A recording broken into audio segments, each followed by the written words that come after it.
من الشيطان الرجيم بسم الله الرحمن الرحيم الحمد لله رب العالمين الرحمن الرحيم مالك يوم الدين إياك نعبد وإياك نستعين اهدنا الصراط المستقيم صراط الذين أنعمت عليهم غير المغضوب عليهم ولا الضالين آمين اللهم صل على سيدنا محمد الفاتح لما أغلق والقاتم لما سبق ناصر الحق بالحق والهادي إلى صراطك المستقيم وعلى آله حق قدره ومقدار العظيم ولا إسلام وأنبافو ni andun to e anga emission kono no e seko ani dongo e seko ni dongo mi na siglembe awi anga la dala koka no e anga yiru anga tasira koro mu siglente ala kotaka furakani sirawo magodlan sirawo olu hukumu kono ola bade bi sogoma ina anyi fendama do ta awi o ye fɛn saba ɲɔgɔnna ye a fɔlɔ o ye kɛnɛya ye ɲɛnɛmaya tɛ yen hali n'a sɔrɔla k'a fɔ miliyari bɛ adamaden kun ni kɛnɛya tɛ la ɲɛnɛmaya tɛ yen a bɛ minnu na a y'olu ɲininka olu b'a dɔn nafolo diya ye kɛnɛya ye pour que karisa ye nafolotigi a ka se k'a ka nafolo jabɔ f'a k'a sɔrɔ a yɛrɛ ka kɛnɛ a nin na bana ka ca bana cayara o tuma sani an ka sinsin mɔgɔ wɛrɛw ka fɛnw kan ka ɲinɛ an yɛrɛw ta kɔ ka sɔrɔ olu ta in fana bɛɛ lajɛlen surusu bɔra an taw de la an yɛrɛ k'an ta ninnu bila valeur la sabu mɔgɔ bi laban i yɛrɛ la o y'an ka yiriw ye n'i y'a lajɛ bi bana min kɛlen don ka diɲɛnatigɛ kamana fili kɛrɛnkɛrɛnnenya la n'o ye an falakaw o ye sokɔnɔna problème ye muso caman bɛ k'i plaignye cɛ caman kamana gannen don a ka du kɔnɔ u kunna sululen don mun y'a sababu ye sabu farifaga bana bɛ cɛ la a tɛ se ka muso mago dilan o tuma na ni cɛ tɛ se ka muso mago dilan so kɔnɔ baara gɛlɛyara o le ke bɛn ni keleya ka na du kɔnɔna la i bɛ taa sɔrɔ du kɔnɔna bɛ yɛlɛma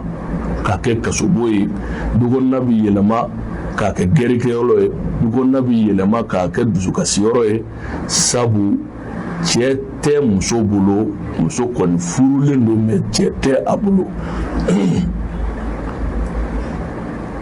o tuma na an ye o fura minnu labɛn aw ye i bɛ taa sɔrɔ cɛ dɔ bɛ yen ale ka kulusijala a bɛ fɔ o ma ko antenicɛya antenicɛya bɛ cɛ minnu na n'a sɔrɔla k'a fɔ u ka kulusijala bɛ don a wolo kɔnɔ ka jugu ɲugu ɲɔgɔn kan a bɛ fɔ o de ma ko antenicɛya a ka ca la olu tigilamɔgɔw bɛ se ka balo fo ka se u ka saya ma kulusijala ko problème t'u minɛ mais n'u ye baara daminɛ i b'a sɔrɔ cɛya bɛ bɔ a bɛ na forme yɛrɛ la mais cɛya dɔ bɛ yen a bɛ fɔ o ma ko fugofugoba ale labilalen don sanga ni wagati bɛɛ a ka ca la olu caman bɛ yen kɛmɛ sara la olu tɛ ala lasɔrɔ kɛ ka sɔrɔ u ka kɛnɛya dafalen don mais ni fila bɛɛ bɛ se ka problème sɔrɔ n'an ka nurutiriw togoya ye ni furubɔtɔ yɛrɛ kɛcogo sugu dɔw ye kulusijala bɛ se ka lafu sɔrɔ sabu bamananw b'a fɔ bamanankan na danbi ko bɛɛ la n'i taara i ta i ka kɛnɛya fɛ i ti don bila k'i t'i ka kɛnɛya fɛ i ti wagati don i ni muso ni ɲɔgɔn cɛ énergie min bi farikolo la n'a bi courant di kulusijala fasajuru ma n'a bi wuli ka baara kɛ o courant bɛɛ bi ban ka sɔrɔ a ban kuma ma se bon maintenant n'o courant banna sisan chargement de bɛ na fo ka courant de ɲini ka di o ma ni courant ma ɲini ka di o ma courant min bi se k'a lawuli e b'i ka ɲɛnɛmaya bɛɛ kɛ piri la kulusijala kɔni b'i la mais i tɛ se ka baara kɛ bilen o kuma na n baden dɔw fana bɛ yen u cɛya a ka jan mais a ka misɛn kojugu dɔw bɛ yen cɛya ka kunba mais a ka surun a tɛ se muso satisfait yɔrɔ ma a ka hakɛ to fasa dɔ de bɛ yen ni cɛya tɛ se yen dɔrɔn ani min bɛ da dilan na o tɛ nafa sɔrɔ bon nin fana cɛw bɛ yen bon maintenant cɛ dɔw fana bɛ yen a ka kunba a ka jan mais n'olu ye baara daminɛ dɔrɔn o ka teli kulusijala bɛ jigin ni sawa nana dɔrɔn ko maniyu nana k'a bɔra cɛ la dɔrɔn o y'i fanga dɔgɔyalen miniti 2 miniti 3 o y'ale ka baara jiginnen so maintenant cɛ wɛrɛw bɛ yen olu bɛ to baara yɛrɛ la u b'a la cɛya bɛ sin ka jɔ ten kak a kun bɛ jigin a yɛrɛ ma a bɛ sa a yɛrɛ ma k'i to baara la n fana bɛ dɔw la an bɛ nin explication kunkurunin ninnu di dɔrɔn pour que e k'a dɔn problème min b'i la Sheikh Kasum Sidibe b'a dɔn wa fura b'an bolo a fasi bɛɛ kan minnu b'a fɔ ko ka cɛya bonya k'a janya a fura b'an bolo mais cɛya bonyali a n'a janyali limite b'a la n'a tɛmɛn'o kan i mɛnnenba cɛya la o ye kalo 1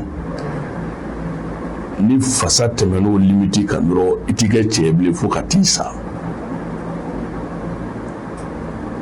anw b'a bonya an b'a janya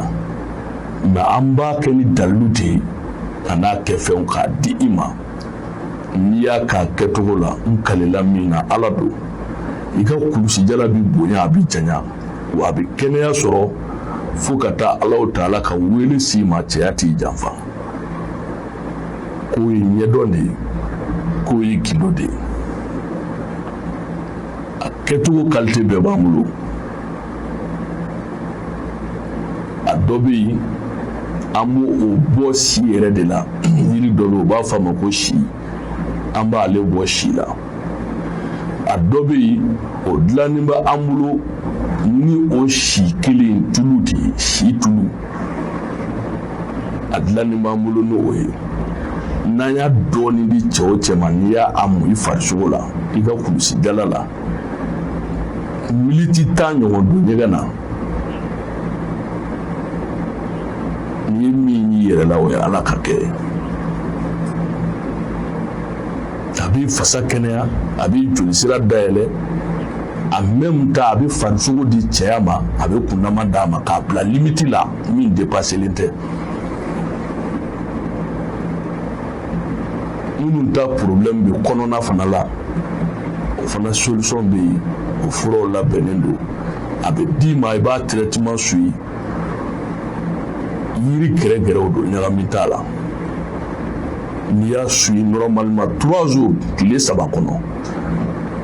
i b'i yɛrɛ ye bonne santé kɔnɔ i ka foyer bi jɔ o kɔfɛ ɲɛnɛmaya jɔlan 2nan ye jumɛn ye bi o ye nafolo ye mɔgɔ caman b'an wele k'a fɔ u ye nafolo baaraw kɛ u ma ɲɛ sɔrɔ a la u ye nafolo baaraw kɛ u ma ɲɛ sɔrɔ a la mais nafolo ti baara kunfɛ o ne bɛ se ka nafolo baara k'a di e ma dɔw b'a fɔ k'a bɛ se ka sɛfin nafolo baara dɔw b'a fɔ a bɛ se ka sɛjɛ nafolo baara mais dɔ bɛ na i fɛ sɛfin nafolo baara tɛ se k'o kɛ nafolotigi ye dɔ bi ni e fɛ sɛjɛ nafolo baara tɛ se k'o kɛ nafolotigi ye f'i k'a dɔn mɔgɔ min nan'i fɛ dolo yɛrɛ jumɛn b'a tigi la fɔlɔ kelen i k'a dolo yɛrɛ misiri fana suma sifuru hakɛ jumɛn don a dolo ye sifuru hakɛ jumɛn fila a tigilamɔgɔ ni sigifɛn jumɛn bɛ ka marché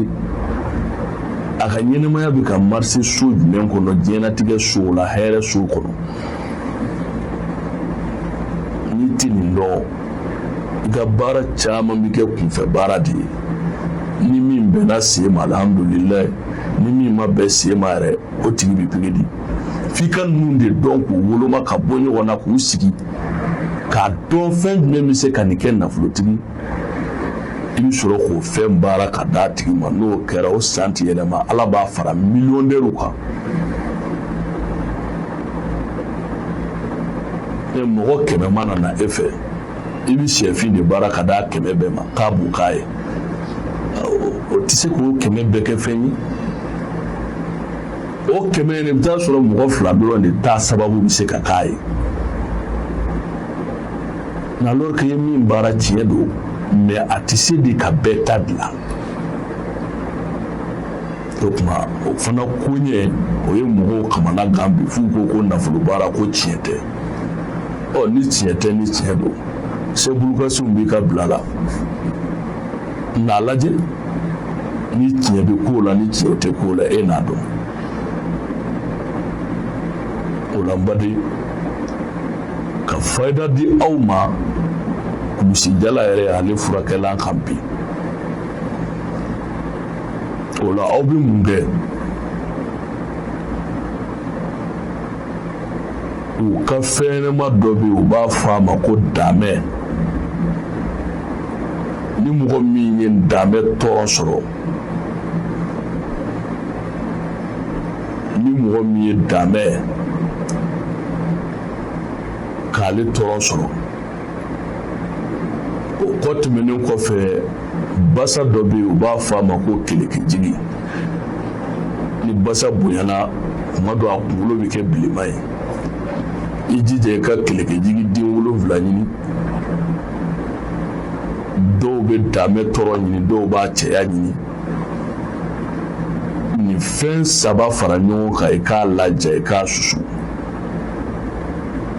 n balimakɛ n balimamuso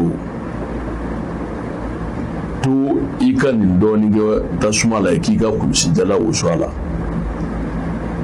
siribe tɛ dɛ ni e ye min y'a la o ye ala ka kɛ de ye siribe kɔni tɛ ka nin d'aw ma ala subhanahu wa ta'ala ɲɛda kama o tuma na an bɛ bɔ kɔrɔfɔ kɔnɔ yan bi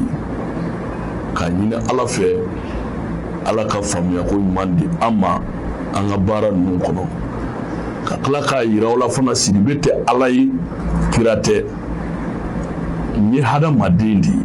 nka ala ye n kɛ sababutigi de ye wa lɔnnibɔ o lɔnnibɔ ko i b'i yɛrɛ bila ala ya pilasi la i b'i yɛrɛ bila kiraya pilasi la i t'i san ni ala min malo o tɛ e tɛ se ka kɛ ala ye o ala de ko ne ala bɛ se ko bɛɛ la e fana ka t'i jɔ o ala pilasi la k'e bɛ se ko bɛɛ la et puis i yɛrɛ kan k'a dɔn k'i bɛ k'i yɛrɛ di kungo ma kungo min n'i tɛ s'a kɔrɔ ala yɛrɛ tɛ sɔn mɔgɔ dɔ ka s'a bɛɛ la sabu o ye ala yɛrɛ jɔyɔrɔ ye mais i b'i seko kɛ ala ka faamuyako ɲuman di an ma assalamu alaikum wa rahmatullahi ta'ala wa barakatuh